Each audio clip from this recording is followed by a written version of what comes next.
saya Muhammad Yusuf dari 10 T1. Di sini saya akan menjelaskan materi tentang perpindahan kalor secara konveksi, konduksi, dan radiasi. Perpindahan konduksi adalah perpindahan panas melalui zat padat dengan kontak secara langsung, tanpa disertai perpindahan molekul zat perantaranya. Konduksi adalah perpindahan yang paling sering terjadi.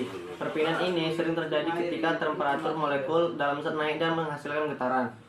Molekul tersebut bergabung dengan molekul sekitarnya, sehingga energi panas berpindah ke objek yang lain. Contoh perpindahan konduksi.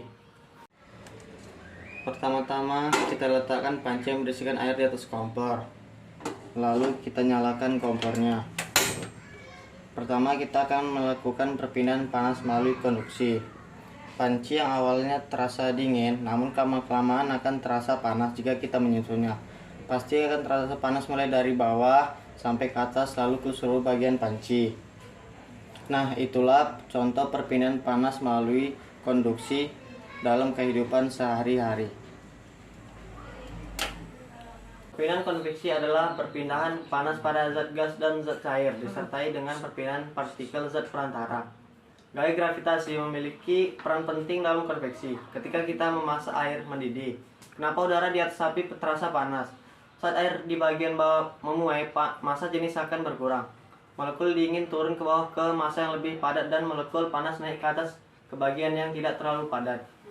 Siklus ini disebut perpindahan kalor secara konveksi dan berulang. Contoh perpindahan konveksi. Pada percobaan kedua kali ini, kita akan melakukan perpindahan panas secara konveksi. Ketika kita memasak air dalam panci ini, air lama-lamaan akan mendidih. Karena pada saat kita merebus air, maka akan ada pergerakan air yang panas akan naik dan yang dingin akan turun. Artinya molekul air yang ada di atas akan berpindah ke bawah, begitupun sebaliknya. Karena perpindahan molekul tersebut menyebabkan air mendidih yang disebut perpindahan panas melalui zat perantaranya. Itulah contoh perpindahan panas secara konveksi dalam kehidupan sehari-hari. Perpindahan radiasi adalah perpindahan kalor tanpa medium atau zat perantara. Perpindahan panas dalam gelombang elektromagnetik dikarenakan tidak adanya zat penghantar. Ketika kamu merasa panas tanpa ada kontak fisik dengan benda tersebut, ini dikarenakan terjadi radiasi. Perpindahan radiasi memiliki kecepatan yang paling cepat dibandingkan konduksi dan konveksi.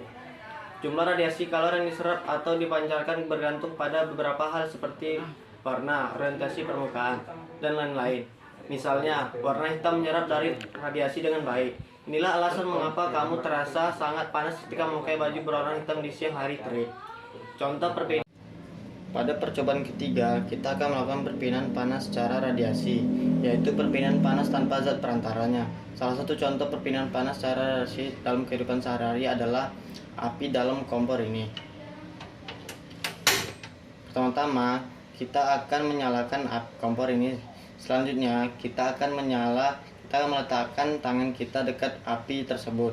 Maka, tangan kita akan terasa panas. Karena peristiwa radiasi ini seperti hanya kita berjemur di bawah sinar matahari yang terik. Maka, tubuh kita akan terkena panas. Contoh lain peristiwa radiasi yaitu ketika kita berada di dekat api unggun, maka tubuh kita juga akan terasa hangat tanpa melalui zat perantara.